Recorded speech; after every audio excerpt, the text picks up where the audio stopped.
তাহলে আমরা একটু প্রথমে দেখতে পাচ্ছি যে আমাদের এখানে টোটালি 8টা ইউনিট অফ কম্পিটেন্সি আছে। এখান থেকে আমি যেটা সহজে কাজ করার চেষ্টা করি, জেনেরিক মানে খুব সহজ কিছু বিষয়, হ্যাঁ, জেনেরিক থেকে নলেজ আসে বাট ডেমনস্ট্রেশনটা আসে না, অর্থাৎ রিটেন টেস্টটা আসে। তো আমরা আজকে একটু ডেমনস্ট্রেশন নিয়ে, অর্থাৎ এই ইউনিটটা নিয়ে আমরা ফুললি কথা বলে ফেলবো ইনশাআল্লাহ। হ্যাঁ, তো দেখেন এটা ভালো করে পড়তে হলে কি করতে হবে একটু বলি। দেখেন এই জন্য আমাদের 3টা ইউনিট আছে, এই 3টা ইউনিট আমাদেরকে জেনারেলি অর্থাৎ সাধারণভাবে আমাদেরকে জানতে হবে, এর পাশাপাশি আমাদেরকে পারফর্ম করতে হবে। তো ধরেন আমাদের পরীক্ষার মেথড কয়টা হয়, রিটেন, একটা হচ্ছে ডেমনস্ট্রেশন আর একটা হচ্ছে ওরাল। তো ডেমনস্ট্রেশন হচ্ছে যে যে কাজ করতে হলে আমার হাতের পায়ের ব্যবহার হয় সেটা, অথবা আমার যেটা করতে হয় সেটা, আর যেটা আমার জানতে হয় সেটা হচ্ছে নলেজ। আর যেটা ভাইভাতে অনুষ্ঠিত হয়, অর্থাৎ এইভাবে না পারলে কিভাবে করবেন, মানে অর্থাৎ কন্টিজেন্সি ম্যানেজমেন্ট, অর্থাৎ বিকল্প কোনো পদ্ধতি আমার জানা আছে কিনা সেটা আমার ওরালে যাচাই বাছাই করা হয় আর কি। সেটা দেখেন পারফর্ম বেসিক কমিউনিকেশন, এখান থেকে আপনার যদি 4টা জব আসে, আমাদের এখান থেকে একটা জব আসবে, এখান থেকে জবটা আসতে পারে কি আমাদেরকে একটা প্রেজেন্টেশন দিতে হতে পারে নিজের সম্পর্কে, সেলফ ইন্ট্রোডাকশন দিতে হতে পারে। সো আমরা একটু নিচে গিয়ে দেখি যে এটার ভিতরে কি কি আছে, বা এই হোল বিষয়টা আমি কমপ্লিট করার চেষ্টা করবো ইনশাআল্লাহ। আচ্ছা দেখেন, এখানে দেখেন এই যে বেসিক পারফর্ম বেসিক কমিউনিকেশন, এখানে আমরা আমাদের যেটা আমি জানি যে একটা সিএস ভালো করে পড়ার ক্ষেত্রে যদি শুধুমাত্র এই বোল্ড এবং আন্ডারলাইন করা অপশন গুলো ভালো করে করতে পারি, তাহলে কিন্তু আমাদের সিএস এর প্রায় 80% অর্থাৎ 80% শেষ হয়ে যাবে। তো দেখেন আমাদের এটা পড়ার আগে আমাদের একটা বিষয় জানতে হবে, আমাদের যে নলেজটা, এই নলেজটা কিন্তু টোটালি 6টা স্টেপে ভাগ হয় আর কি। আর এক্সামের সময় সাধারণত 3টা স্টেপ থেকে আসে। প্রথম হচ্ছে রিমেম্বার লেভেল, পরে আরেকটা হচ্ছে যে আন্ডারস্ট্যান্ডিং লেভেল, পরে হচ্ছে অ্যাপ্লাই করার যে দক্ষতা ওখান থেকে আসে। অর্থাৎ যেমন আপনাকে যদি বলা হয় বাংলাদেশের রাজধানীর নাম কি, আপনি বলবেন ঢাকা, এটা রিমেম্বার লেভেল থেকে আসে। কিন্তু যদি প্রশ্ন করা হয় বাংলাদেশের রাজধানী ঢাকা, এই ঢাকাকে কেন বাংলাদেশের রাজধানী বলা হয়, কেন বলা হয়, আপনি যদি না বুঝে তাহলে কিন্তু অ্যান্সার করতে পারবেন না। তো এই ক্ষেত্রে দেখেন আমাদের পড়া কিন্তু খুব একটা বেশি না, আমাদের পড়তে হবে এই যে গোল করা হলো তার একটু দেখি কয়টা আছে আমাদের এখানে, 1 2 3 4 5 6। তো 6টা বোল্ড করা অপশন আছে, এই 6টা অপশন যদি আমরা একটু বুঝি বা পড়ি, পড়লে কিন্তু আমাদের রিমেম্বার লেভেলটা ক্লিয়ার হয়ে যাবে। তো আমি একটু দেখাচ্ছি রিমেম্বার লেভেল থেকে কোশ্চেনটা কিভাবে আসে। দেখেন এখানে লেখছে যে 4 বেসিক ল্যাঙ্গুয়েজ স্কিল, অর্থাৎ বেসিক ল্যাঙ্গুয়েজ স্কিল হচ্ছে 4 ধরনের। তো আপনাকে যদি কোশ্চেন করে যে বেসিক ল্যাঙ্গুয়েজ স্কিল কত প্রকারের বা কয় টাইপের, তো আপনি যদি বলেন যে 4 টাইপের, তাহলে এই টপিকটা আসলে কোথা থেকে, রিমেম্বার লেভেলের কোশ্চেন। কিন্তু এইখানে দেখেন আপনাকে যদি বলা হয় যে ল্যাঙ্গুয়েজ স্কিলটা কেন গুরুত্বপূর্ণ, এটা যদি আপনি অ্যান্সার করতে যান, আপনার কিন্তু এই রিমেম্বার লেভেলের পাশাপাশি আপনার আন্ডারস্ট্যান্ড লেভেলের নলেজ থাকতে হবে, অর্থাৎ আপনার বুঝার যে জ্ঞান এটা আপনার থাকতে হবে। এই হচ্ছে কথা। তাহলে আমরা আশা করি যে আমরা এই এলিমেন্টটা শেষ করে ফেলছি। হ্যাঁ, এই এলিমেন্টটা শেষ করে ফেলছি, কি শেষ করছি একটু দেখেন যে 4টা ল্যাঙ্গুয়েজ স্কিল আছে। তো ওই 4টা ল্যাঙ্গুয়েজ স্কিল কি কি আমরা একটু দেখে আসি নিচে যে রেঞ্জ অফ ভেরিয়েবল আছে, অর্থাৎ লিসেনিং, স্পিকিং, রিডিং এবং রাইটিং, অর্থাৎ এই 4টা স্কিল আমাদের থাকা উচিত আর কি।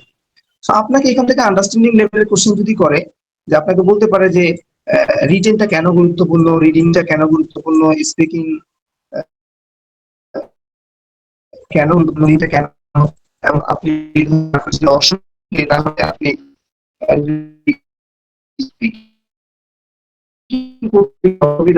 আপনি কোনটা শব্দে কমিউনিকেট করবেন, তখন আপনার বলা হইতে পারে যে আমি বলবো অসুবিধা থাকে তাহলে এই জেনের মাধ্যমে, এই যে ধরনের একটু সুবিধা থাকে। তারপর দেখেন এখানে আমাদের রেটিংস, অর্থাৎ এই যে আমাদের বা আমাদের অফিসে শুরু করি, এই শুরুটা আমরা কিভাবে করতে পারি।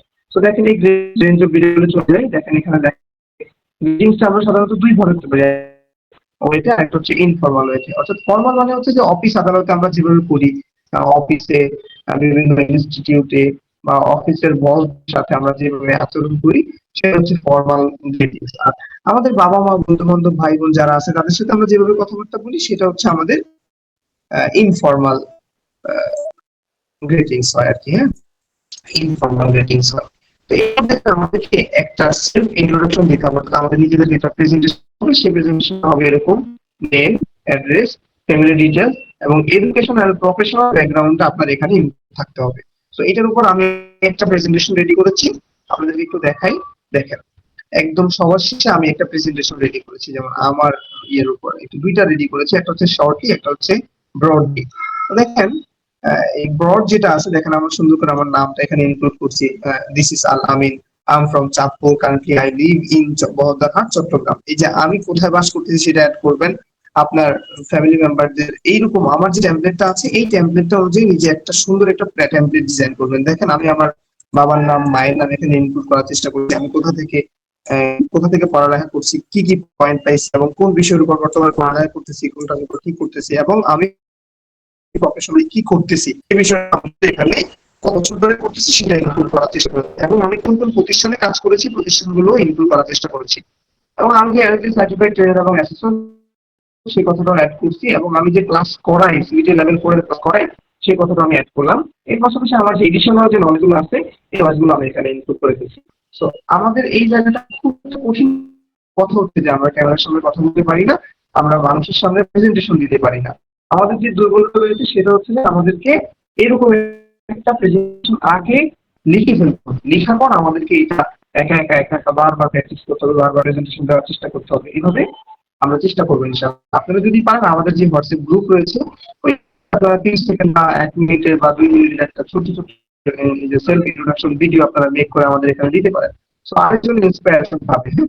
আর সব দিক দিয়ে আমি বলি এরকম একটা করা যেতে পারে আমাদের। তো অবশ্যই আমরা যেহেতু এটা পারফর্ম করবো, অবশ্যই ডেমনস্ট্রেশনের একটা ব্যাপার, এই ক্ষেত্রে আমরা হিউজ ইনফরমেশন অ্যাড করার চেষ্টা করবো ইনশাআল্লাহ, হ্যাঁ। তাহলে দেখেন এখানে কিন্তু আমাদের এই যে সেলফ ইন্ট্রোডাকশনের পার্টটা চলে যাচ্ছে। এরপর দেখেন এখানে সিম্পল কোশ্চেন টেকনিক গুলো এখানে বলা হয়েছে। যেমন ধরেন আর ইউ দিয়ে আপনি কি কি কোশ্চেন করতে পারেন, যেমন are you single, are you married, are you student, are you job holder, এরকম আর ইউ মার্কেটিং ম্যানেজার। এইভাবে আমরা যে তাদেরকে কোশ্চেন গুলো করতে পারি, এই কোশ্চেন গুলো আমাদের করা শিখতে হবে, এটাতে আমাদেরকে শিখাচ্ছে এটা। দেখেন ক্যান আই হেল্প ইউ, যে can I help you, can দিয়ে কোশ্চেন করা আমাদেরকে জানতে হবে। তারপর দেখেন হোয়ার আর ইউ ফ্রম, মানে তুমি কোথা থেকে এসেছো, কোথা থেকে এসেছেন। হোয়াট ডু ইউ ডু, মানে আপনি কি করেন। তারপর ডু ইউ নো, এখানে আমরা এই যে নো শব্দটা বসাইতে পারি, do you know speak English, do you know operate computer. এভাবে আমরা তাদেরকে কোশ্চেন করতে পারি। এবার দেখেন এই কোশ্চেন গুলো আপনারা আরো পরে এই সম্পর্কে আরেকটু ডিসক্রিপশন আছে আমার কাছে, সেটা আপনাদেরকে একটু পরে দেখাচ্ছি। এবার দেখেন আমরা যে মানুষকে রিকোয়েস্ট করব, এই রিকোয়েস্ট করার কিন্তু দুইটা ধরন আছে, একটা হচ্ছে ডিরেক্ট ধরন আর একটা হচ্ছে ইনডিরেক্ট ধরন। অর্থাৎ আমি যদি আমার যে কাজ করে আমি তাকে চাইলে বলতে পারি যে তুমি আমাকে কলমটা দাও, আমাকে এক গ্লাস পানি দাও, এটা কিন্তু একটা হচ্ছে ডিরেক্ট রিকোয়েস্ট। আর ইনডিরেক্ট রিকোয়েস্ট হচ্ছে যে আমি যদি তাকে জিজ্ঞেস করি যে আপনি কি এক গ্লাস পানি দিতে পারবেন, আপনার কলমটা রাখবেন, আপনি কি আমাকে একটু কল করতে পারবেন, এই জিজ্ঞেস। ঠিক আছে, এবার দেখেন আমরা গ্রেটিংস করব, আমাদের একটা দেখেন কিছু ওয়ার্ড এবং ফ্রেজ ব্যবহার করে আমরা কথাটা শুরু করতে পারি, ইনফর্মালি হোক বা ফর্মালি হোক। আমরা হ্যালো হ্যালো বলে শুরু করতে পারি, হাই বলে শুরু করতে পারি, good morning, good afternoon, good evening, how are you, what's up, এভাবে আমরা শুরু করতে পারি। কিন্তু দেখেন এনএসডি এর যে সিরিজটা রয়েছে এখানে 6টা ইনক্লুড করা হয়েছে, তার মানে এই 6টা দিয়ে আপনাকে ইনক্লুড বা গ্রিটিংস এখানে আপনার জবে আসতে পারে বা আপনার প্র্যাকটিসের সময় আসতে পারে। যদি আপনি হাইলি লেভেলে চলে যান, লেভেল 3 4 যদি চলে যান, অসুবিধা নাই কিন্তু। তো দেখেন এইভাবে আপনি যে রিকোয়েস্ট করবেন, আপনার রিকোয়েস্ট গুলো কেমন হবে দেখছেন, ক্যান ইউ দিয়ে, উড ইউ প্লিজ দিয়ে, আই নিড হেল্প উইথ দিয়ে, প্লিজ হেল্প মি দিয়ে, তারপর দেখেন উড ইউ কাইন্ডলি দিয়ে, can I ask for, would you please, এইভাবে কিন্তু আমাদের কোশ্চেন গুলো হতে পারে, হ্যাঁ।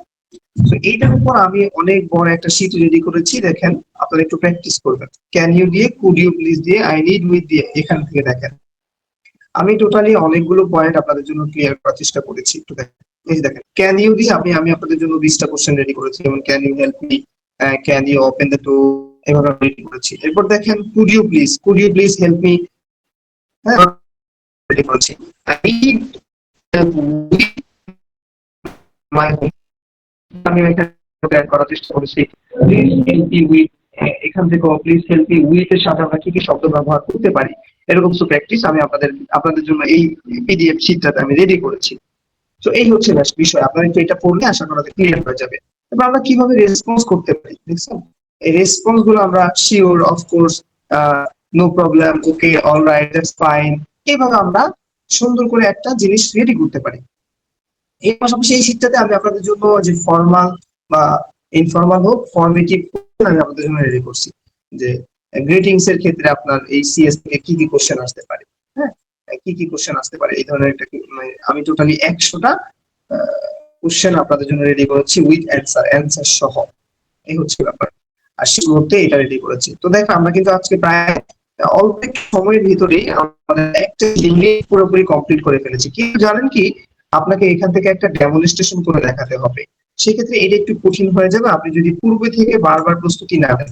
যদি আমার মতো এরকম করে যদি একটা আপনার ইন্ট্রোডাকশন রেডি করার পর যদি আপনি প্র্যাকটিস না করেন বারবার, তাহলে কিন্তু আপনি অ্যাসেসরের সামনে এটা প্লে করতে পারবেন না।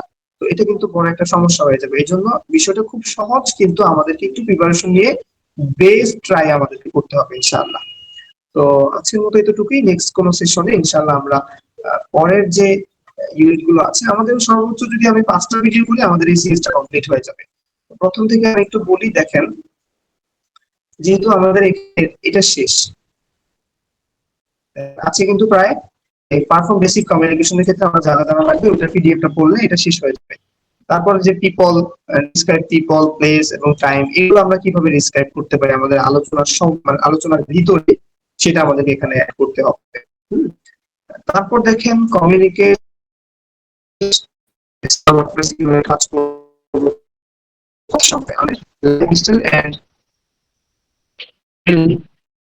অর্থাৎ এই যে লাইফের যে আন্ডারস্ট্যান্ডিং গুলো আছে, এগুলো যদি বুঝতে পারে, identify challenges in daily life, ইংরেজি ব্যবহার করার ক্ষেত্রে বা ইংরেজি কথা বলার ক্ষেত্রে ডেইলি লাইফে আমরা গুলো মোকাবেলা করছি, সেগুলোর উপর আপনাদের একদিন একটা সেশন নেই, তাহলে কথা হচ্ছে এখানে 1 2 3 4 এগুলোর উপর একটা মিলে 5টা, আজকে একটা যেহেতু হয়ে গেল, তাহলে আমাদের যদি 5টা ভিডিও আমরা দেখি তাহলে আশা করা যায় এই সিরিজটা ফুললি কমপ্লিট হয়ে যাবে। এর পাশাপাশি আমাদের যে ট্রেনার যিনি রয়েছেন, উনি আমাদেরকে বলতে পারবেন যে আমরা কিভাবে এটার অ্যাসেসমেন্টটা দিব। সেটা দেখেন আমাদের এখানে কিন্তু উল্লেখ করা আছে, একটু দেখাই আমি আমাদের কোশ্চেন বা আমাদের অ্যাসেসমেন্টে কিভাবে এভিডেন্স গাইডের একটা পার্ট এটা উল্লেখ থাকে যে দেখেন অ্যাসেসমেন্ট মেথড, ঠিক আছে। আমরা কিন্তু চাইলে এইটা আমরা অ্যাসেসমেন্ট মেথড আমরা এটা করতে পারি, রিটেন, ডেমনস্ট্রেশন, ওরাল এবং পোর্টফোলিও।